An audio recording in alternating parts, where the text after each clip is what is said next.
Yo, what's going on YouTube? It's your boy Kamen Zero Spike back again once again. Today we're here for Kamen Gotchard episode 25, and in this episode we get our debut backstory of Minato, and we get the epic return to Fuga. Mr. Fuga is back, man. He's out here. He gives us context of how Ichinose got this freaking power up and how this power up works and what this power up actually is, Iron Gotchard.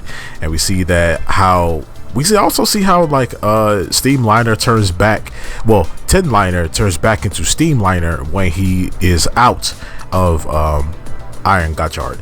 But in this episode we see that he's in the Iron Gotchard form and he's fighting the Warp Terror Amalgam, and he ends up defeating the Warp Terror Amalgam very easily, and we end up saving the Warp Terror Kimi.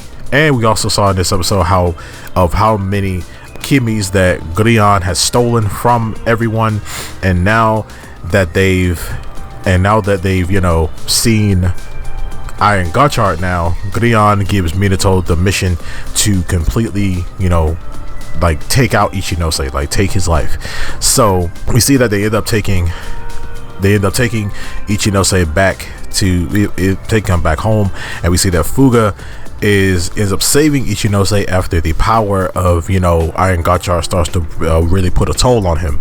And when we take him back home, but they basically give him he basically gives everybody the full TLDR of what Iron Gotchard actually is, and why Minato is with Grion. So basically, Grion was the traitor. Now we all know he was the traitor back then. He's the one that framed Fuga. But in Minato's backstory, basically Minato had a student.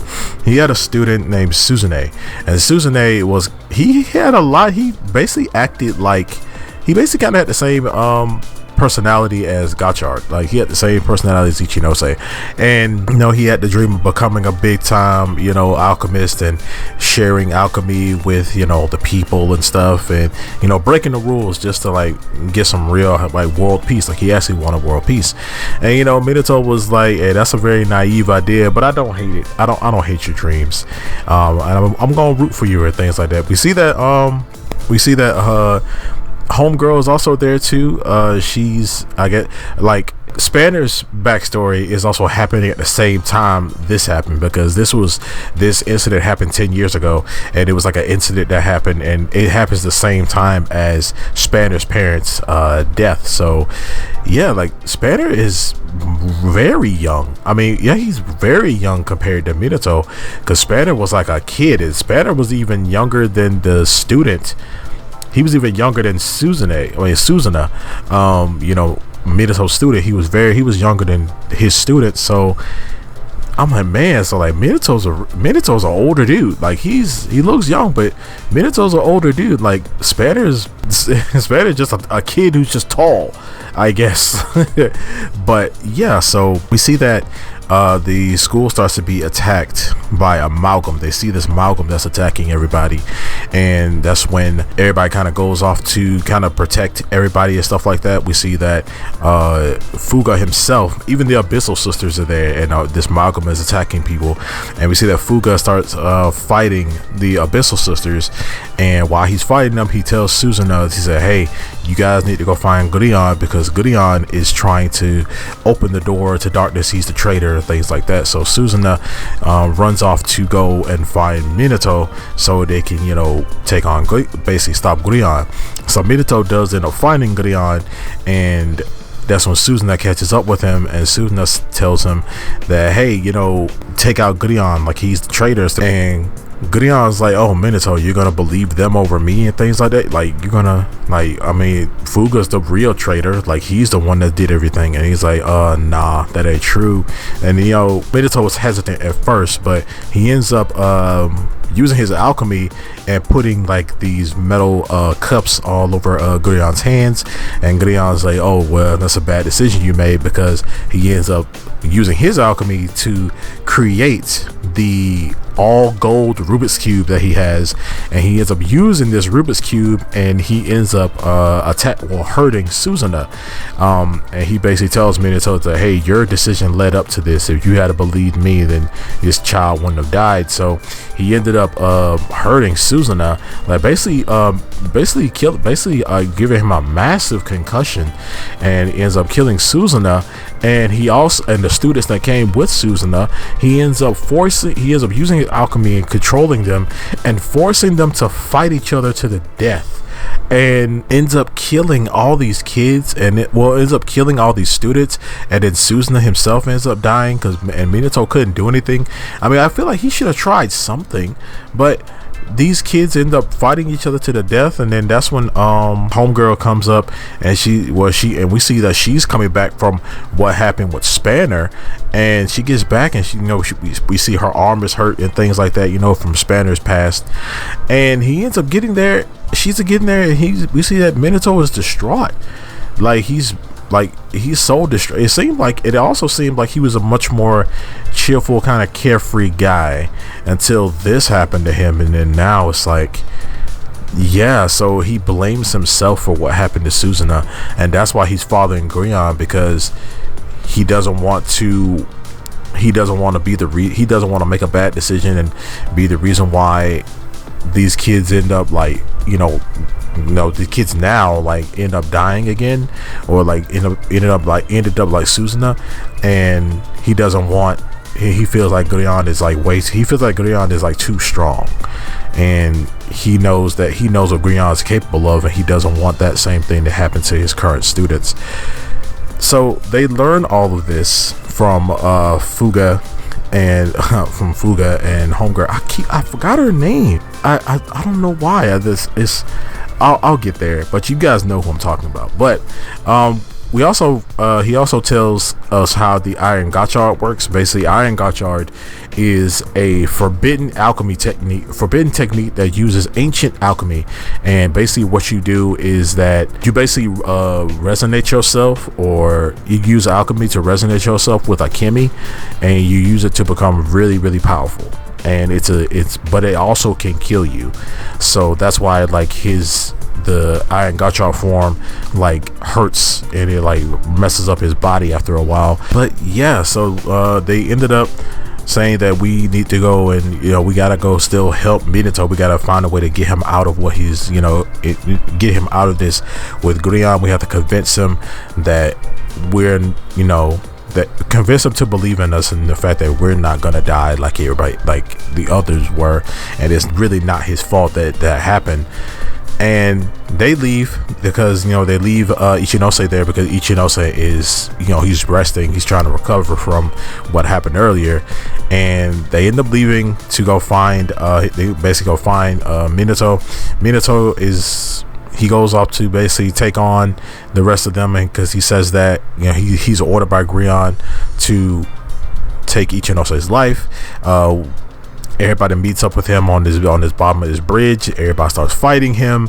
That's when Cluto, she ends the fight too. She ends up using 2 Kimis to basically become a super powerful Malcolm. She uses a plant Kimi, and a gorilla Kimi, which was a Kimi that we saw way earlier. The gorilla Kimi had the fist for a face. Yeah, I never thought we'd see that again, because that thing was ugly. but yeah, so she ends up trying to fight some of the kids, fight our characters with Minato, and then Minato stops her and says that, hey, don't lay a finger on them, I'm gonna be the one fighting them. And that's when Ten Liner comes in and stops the fight. We see that Ichinose comes in and he transforms into Iron Gotchard. He says that I'm gonna be the one to defeat you, and he ends up he turns into Iron Gotchard, starts fighting Minato, while Rin and Kurigane are fighting Cluto, and they're fighting her, and they kind of handling her, but she's 2 Kimis.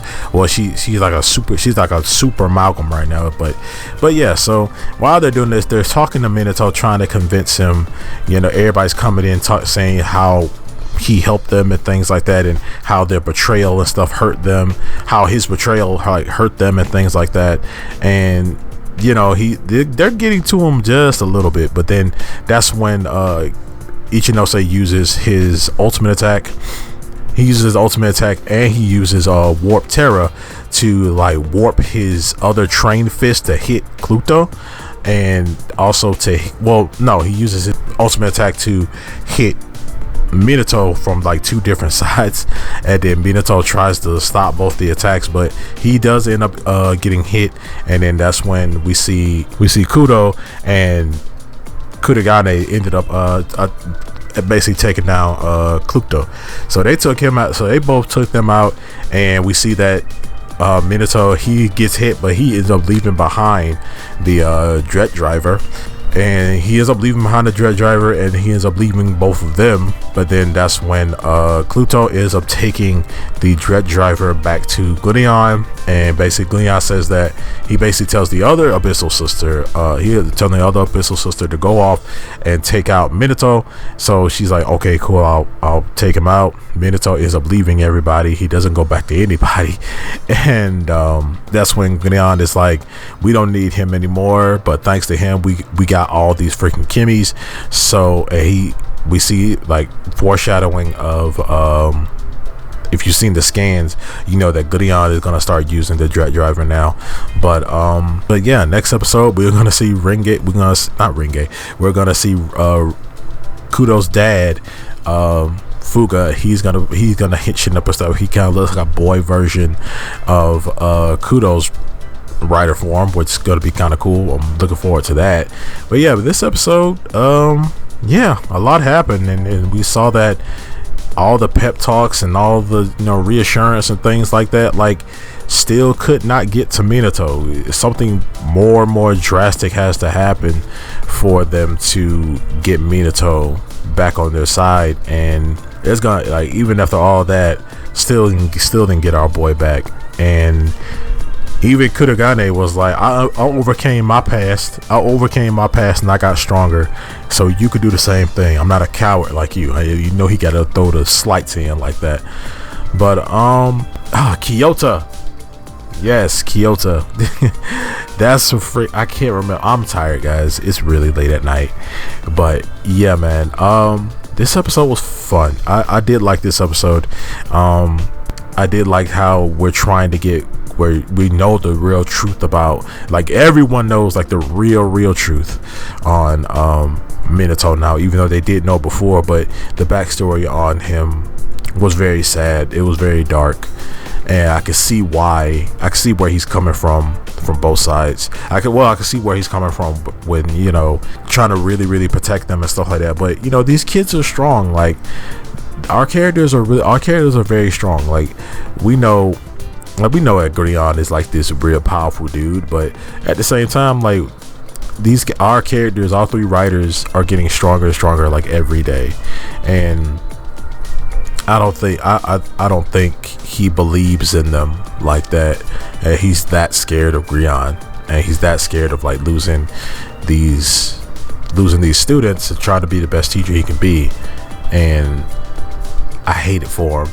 I really do. We need to hurry up and go ahead and get Minato back, because the Dread arc, basically the Dread arc is finna end, sort of, because Gunyan's gonna be Dread now. But yeah, this episode was cool. I'm just ready for Ichinose to go ahead and master this freaking Iron Gotchard, because if you've seen the scans, we've seen the true Iron Gotchard, and it looks absolutely dope. I don't care. I love white riders. Like, I love, like, white suit riders. Like, I really love those next to blue suits. But yeah, this suit looks absolutely freaking awesome. I love it, but yeah, guys, you guys let me know down in the comment section below what you guys think about this episode of Kamen Gotchard. Make sure to like, share, subscribe, hit that notification bell. As I always say, guys, stay henchioned.